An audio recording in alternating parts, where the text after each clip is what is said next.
Hello everyone. So now we are going to continue with the topic perquisites. हमने previous videos में जो main perquisite discuss किया था that was rent free accommodation और उसके cases discuss किए थे कि उसकी value को कैसे calculate किया जाता है. Now we are going to start with medical facilities. अब कई बार एक employer अपने employee को कोई ना कोई medical facility provide करवाता है, तो उस केस में आप उन फैसिलिटीज़ की वैल्यू को कैसे चार्ज करोगे, कितना अमाउंट टैक्सेबल है, कितना अमाउंट एग्जम्प्ट है, वो हम यहाँ पर टॉपिक में रीड करेंगे. So medical facilities proviso to section 17(2). The following medical facilities will not amount to a perquisite. Normally एक एम्प्लॉयर अपने एम्प्लॉय को मेडिकल फैसिलिटीज़ देता है, जैसे कि वो उसके हॉस्पिटल के बिल को कंप्लीट करेगा या फिर उसके लिए एक प्रीमियम इंश्योरेंस प्रीमियम लेगा. तो ऐसे केसेस में जो सेक्शन 17(2) के अंडर आती हैं मेडिकल फैसिलिटीज़, वो एंटायरली एग्जम्प्ट हैं, उनके ऊपर कोई भी टैक्स नहीं देना पड़ेगा एक एम्प्लॉय को. कौन कौन से केसेस हैं? Value of medical treatment in any hospital maintain by the employer. अगर हॉस्पिटल एम्प्लॉयर का है, एम्प्लॉई अपने कोई भी मेडिकल ट्रीटमेंट उसके हॉस्पिटल में करवाता है और वहाँ पर उसका जो भी बिल है वो अगर एम्प्लॉयर फाइनेंस करवा रहा है, दैट मीन्स वो पूरे का पूरा एग्जम्प्ट है. So medical treatment given by employer to his employee in the hospital which is of employer, तो वो पूरे का पूरा एग्जम्प्ट रहता है. जितने का भी मेडिकल बिल है, अगर 20,000, 30,000, 40,000, what ever the treatment which the employee has taken, वो सारे का सारा एग्जम्प्ट रहेगा. सेकेंड केस है reimbursement of expenditure actually incurred on medical treatment. कई बार मेडिकल ट्रीटमेंट के ऊपर एक एक्सपेंडिचर एम्प्लॉय कर देता है और उसके एक्सपेंडिचर को बाद में एम्प्लॉयर पे कर देता है. Any sum paid by the employer in respect of any expenditure actually incurred by the employee. Employee ने पहले खर्चा कर लिया, अब एम्प्लॉय के उस खर्चे को एम्प्लॉयर पे कर रहा है, तो उस केस में भी जो रीइम्बर्समेंट रिसीव हो रही है, जो पैसा एम्प्लॉय को मिल रहा है एम्प्लॉयर से, वो अगेन एग्जम्प्ट है, उसके ऊपर कोई टैक्स पे नहीं करना पड़ेगा. नाउ ये किस किस एरियाज़ में एप्लीकेबल है? In any hospital maintain by the government और लोकल अथॉरिटी, और इन respect of the prescribe disease और एलिमेंट्स. या तो हॉस्पिटल गवर्नमेंट का है, लोकल अथॉरिटी का है, या कोई भी ऐसा हॉस्पिटल है जिसको गवर्नमेंट ने अप्रूव किया है जहाँ पर एम्प्लॉयज़ का मेडिकल ट्रीटमेंट होता है.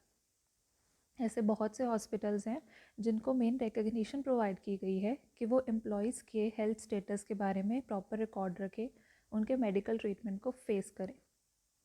तो वहाँ पर अगर एम्प्लॉई अपना इलाज कराता है और एम्प्लॉयर उसके मेडिकल ट्रीटमेंट का खर्चा उसको देता है, एग्जम्प्ट है.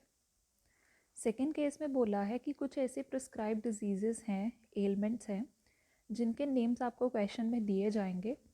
अगर उसके उन डिजीज़ेस के ऊपर भी एक एम्प्लॉय खर्चा करता है और उस खर्चे के ऊपर फिर बाद में एम्प्लॉयर उसको पे करता है, तो जो भी पेमेंट बनती है वो पूरी की पूरी एग्जम्प्ट होगी. No tax is charge on that amount.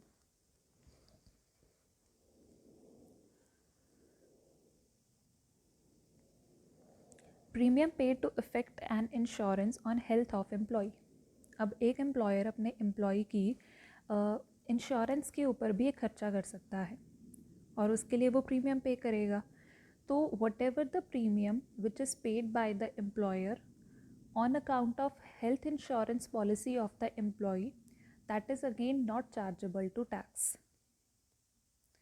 Next point है reimbursement of premium paid to effect an insurance on the health of employee or for the family of an employee. अब कुछ ऐसे circumstances में employer employ के अलावा उसके किसी family member या पूरी की पूरी फैमिली के लिए भी इंश्योरेंस पॉलिसी करवा सकता है, या फिर एम्प्लॉई ने अपनी और अपनी फैमिली की एक हेल्थ इंश्योरेंस पॉलिसी करवाई है, जितनी भी अमाउंट बनती थी उसने वो एम्प्लॉयर से ली है, तो वो रीइम्बर्समेंट का केस हो गया. तो वो जो फैसिलिटी एम्प्लॉई को मिल रही है, again it is not taxable. अब ये हमने जो थर्ड एंड फोर्थ पॉइंट किए हैं, ये तभी वैलिड हैं अगर आपकी इंश्योरेंस पॉलिसी कहाँ से अप्रूव करवाई गई है, सेंट्रल गवर्नमेंट और IRDA के अंडर है। अगर आप इनके अंडर कोई इंश्योरेंस पॉलिसी कवर अप करवाते हो तभी आपको ये बेनिफिट मिल सकता है। Then next point is a important point, amount paid towards expenditure incurred outside India on medical treatment. अभी तक हमने जो भी केसेस किए थे वो विद इन इंडिया का केस था, क्योंकि सेंट्रल गवर्नमेंट के पास अगर आप ट्रीटमेंट लेते हो या आप एम्प्लॉयर के खुद के हॉस्पिटल में ट्रीटमेंट करवाते हो तो वो केसेस वैलिड थे। अगर आपके एम्प्लॉय ने कोई खर्चा करवाया है, मेडिकल ट्रीटमेंट चल रहा है उसका आउटसाइड इंडिया, तो उस केस में भी एम्प्लॉयर एम्प्लॉय को फाइनेंस कर सकता है फॉर मेडिकल फैसिलिटी, उसको अमाउंट पे कर सकता है उसके मेडिकल बिल का, तो वो उस केस में अगेन टैक्सेबल नहीं होता। अब ये जो मेडिकल ट्रीटमेंट आउटसाइड इंडिया है इसमें क्या क्या चीज़ें इंक्लूड की जाती हैं। Any expenditure incurred by the employer और any sum paid by the employer on any expenditure actually incurred by the employee on the following. कोई भी खर्चा या तो एम्प्लॉयर ने खुद पे किया है या एम्प्लॉय ने पे किया था बट बाद में उसने एम्प्लॉयर से वो पैसा ले लिया मेडिकल ट्रीटमेंट के regarding, travel and stay abroad के regarding, travel and stay abroad of one attendant. सबसे पहले उस बीमारी का इलाज मेडिकल ट्रीटमेंट, फिर जो पेशेंट जा रहा है उसके आने जाने का खर्चा, उसके रहने का खर्चा, और जो पेशेंट जा रहा है उसके साथ जो एक अटेंडेंट रहेगा उसका खर्चा भी टैक्सेबल नहीं होता। उसके बाद जो भी ज़्यादा मेंबर्स जाएंगे, वन अटेंडेंट से ज़्यादा जा रहे हैं, वो सारे खर्चे नहीं इसमें आएंगे। सिर्फ एक अटेंडेंट का खर्चा अगर आप एम्प्लॉयर से ले रहे हो या एम्प्लॉयर आपको दे रहा है तो वो टैक्सेबल नहीं है। अब यहाँ पर इस पर्टिकुलर आउटसाइड इंडिया ट्रीटमेंट के लिए कुछ कंडीशंस को सेटिस्फाई करना होता है। वो कंडीशंस क्या है? सबसे पहले जो भी पेमेंट हुई है वो उतनी होनी चाहिए जो RBI ने परमिट की है। RBI के परमिट रिक्वायर्ड लिमिट से ज़्यादा अगर आप उनको पे करते हो तो फिर आपको एग्जाम्पशन नहीं है, फिर आपका टैक्सेबल होगा। The perquisite element in respect of expenditure on medical treatment and stay abroad will be exempt only to the extent permitted by the RBI. अगर आप उससे ज़्यादा खर्चा करते हो तो जो एक्स्ट्रा अमाउंट होगी उसके ऊपर टैक्स लगेगा, बाकी की अमाउंट के ऊपर टैक्स नहीं लगेगा। The expenses in respect of travelling of the patient and the attendant will be exempt if the employee's gross total income as computed before including the said expenditure does not exceed 2 lakh. अब किसी patient के travelling का खर्चा या फिर एक attendant के travelling का खर्चा तभी एग्जम्प्ट है अगर एम्प्लॉय की gross total income as computed before including the said expenditure, ये जो खर्चा मिलाए बिना जो उस पर्टिकुलर एम्प्लॉय की ग्रॉस टोटल इनकम बनती है वो 2 लाख से एक्सीड नहीं करनी चाहिए। मीन्स हम कहते हैं कि एक पर्टिकुलर एसएससी की इनकम 5 हेड से आती है, salary, house property, PGBP, capital gains and last is other sources. इन सभी को मिलाकर जो उस पर्टिकुलर एम्प्लॉय की इनकम है, ग्रॉस टोटल इनकम है, जिसमें से डिडक्शंस माइनस नहीं हुई हैं। मोर ओवर जो ये वाला एक खर्चा है इसको भी एडजस्ट नहीं करोगे। उसके अलावा जो भी इनकम आती है अगर वो 2 लाख से ज़्यादा है तो आपको कोई एग्जाम्पशन नहीं है स्टे अब्रॉड की। बट अगर आपकी ग्रॉस टोटल इनकम 2 लाख से कम है तभी जाकर आपको ये एग्जाम्पशन वैलिड है। कौन सी? अब्रॉड स्टे करने की, पेशेंट की और अटेंडेंट की। So this is the case of medical facilities. आपके एम्प्लॉयर आपको दे रहा है, अपने हॉस्पिटल में दे रहा है, या फिर आपके बिहाफ पर एक इंश्योरेंस पॉलिसी का प्रीमियम पे कर रहा है, आपके फैमिली के इंश्योरेंस प्रीमियम की रीइंबर्समेंट कर रहा है, या फिर वो आउटसाइड इंडिया मेडिकल ट्रीटमेंट के लिए आपको पेमेंट दे रहा है, तो ये सारी की सारी अमाउंट्स आपके पर्क्स में ऐड नहीं की जाएंगी, इनको टैक्सेबल नहीं किया जाता। They are exempt for the purpose of calculation of income tax. यहाँ पर हमने काफ़ी बार रीड किया है कि फैमिली के रिगार्डिंग अगर आपको कोई भी इंश्योरेंस प्रीमियम की रीइंबर्समेंट हो रही है तो वो एग्जम्प्ट है। बट फैमिली को भी यहाँ पर इनकम टैक्स ने क्लियरली डिफाइन किया है कि आपने अपने फैमिली में किन मेंबर्स को कंसीडर करना है और किन को नहीं। There is a note given for the same. For this purpose family means spouse and children of the individual. जिस भी इंडिविजुअल को अपने एम्प्लॉयर से मेडिकल ट्रीटमेंट की फैसिलिटी मिल रही है उसकी फैमिली का मतलब है उसके स्पाउस एंड चिल्ड्रन। चिल्ड्रन चाहे डिपेंडेंट है चाहे इंडिपेंडेंट है, चाहे मैरिड हैं या अनमैरिड हैं, इट हार्डली मैटर्स, आपके सभी के सभी चिल्ड्रन इंक्लूड किए जाएंगे। It also includes parents, brothers and sisters of the individual. And even you have to consider कि आपके parents, brothers and sisters, if they are wholly or mainly dependent upon him, अगर वो आपके ऊपर पूरी तरह डिपेंडेंट है, मीन्स इंडिविजुअल की स्पाउस और उनके चिल्ड्रन आपको कंसीडर करने हैं, चाहे वो डिपेंडेंट हैं चाहे वो इंडिपेंडेंट हैं। बट बाकी के जो रिलेटिव्स हैं जैसे कि पेरेंट्स, ब्रदर्स एंड सिस्टर्स, तभी कंसीडर करोगे अगर वो उस पर्टिकुलर इंडिविजुअल के ऊपर डिपेंडेंट है। अगर वो इंडिपेंडेंट हैं तो उनके मेडिकल एक्सपेंसेस एग्जाम नहीं होते, वो पूरे के पूरे टैक्सेबल रहते हैं। Now there is one example which we are going to solve and which will make the points clear on account of medical facilities. Illustration number 12. Compute the taxable value of the perquisite in respect of medical facilities received by Mr. G from his employer during the previous year 1920. So we have previous year 1920 और during that year mister G ने कोई ना कोई medical facility receive की थी अपने employer से। आपको अब ये बताना है कि उसकी कितने amount of medical facility taxable है और कितनी टैक्सेबल नहीं है। सबसे पहले medical premium paid for insuring health of mister G. Mister G ने अपने एम्प्लॉयर से एक मेडिकल प्रीमियम रिसीव किया है, तो क्या वो टैक्सेबल होगा या नहीं होगा।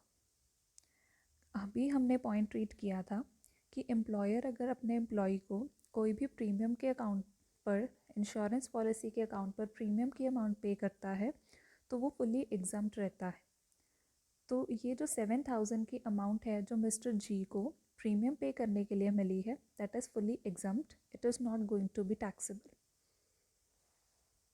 Then treatment of mister G by his family doctor. अब मिस्टर जी ने ट्रीटमेंट करवाया बट उन्होंने ये ट्रीटमेंट फैमिली डॉक्टर से करवाया है।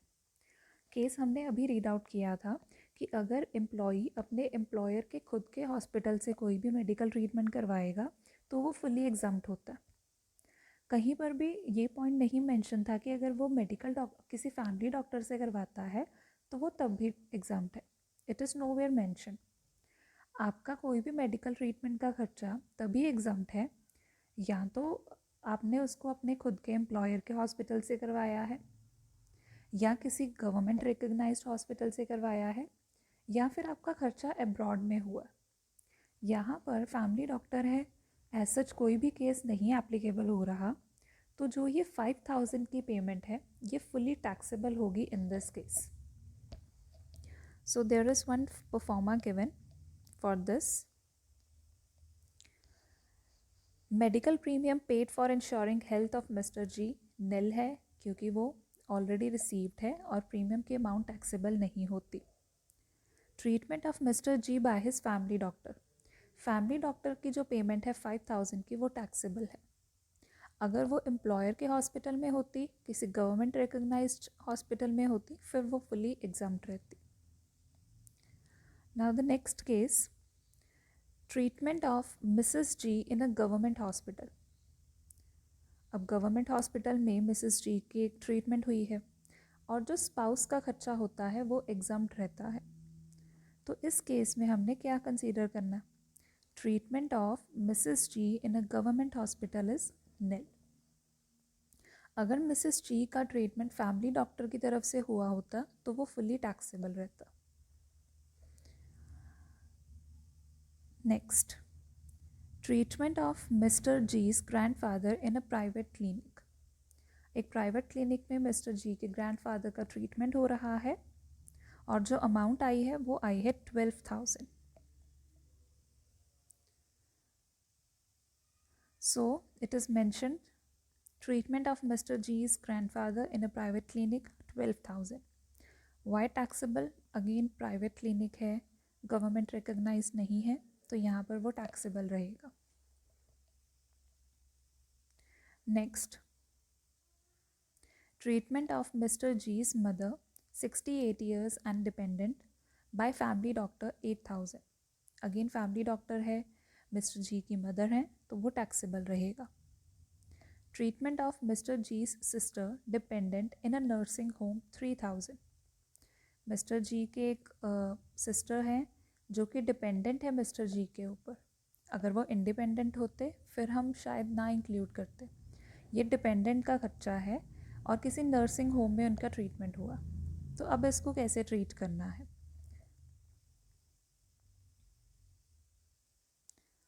It is mention treatment of mister G sister in a nursing home 3,000 taxable.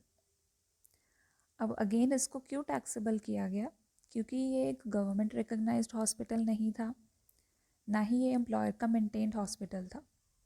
आपको जस्ट मेन ये पॉइंट याद रखना है कि एम्प्लॉयर का मेडिकल एक्सपेंडिचर का खर्चा तभी एग्जम्प्ट है, एम्प्लॉय का मेडिकल एक्सपेंडिचर का खर्चा तभी एग्जम्प्ट है जब एम्प्लॉयर के खुद के हॉस्पिटल में हुआ है, या फिर उसके कोई भी सेंट्रली रिकग्नाइज्ड हॉस्पिटल में हुआ है, या फिर वो हॉस्पिटल IRDA के अंडर एक्ट में आता था, या फिर उसका खर्चा अब्रॉड में हुआ है और अब्रॉड में जाने के खर्चे को एम्प्लॉयर ने रीइम्बर्स किया है. अगर इनके अलावा किसी और जगह पर कोई भी ट्रीटमेंट हुआ है तो वो हमेशा टैक्सेबल ही रहेगा, उसको आप एग्जाम नहीं करोगे शो.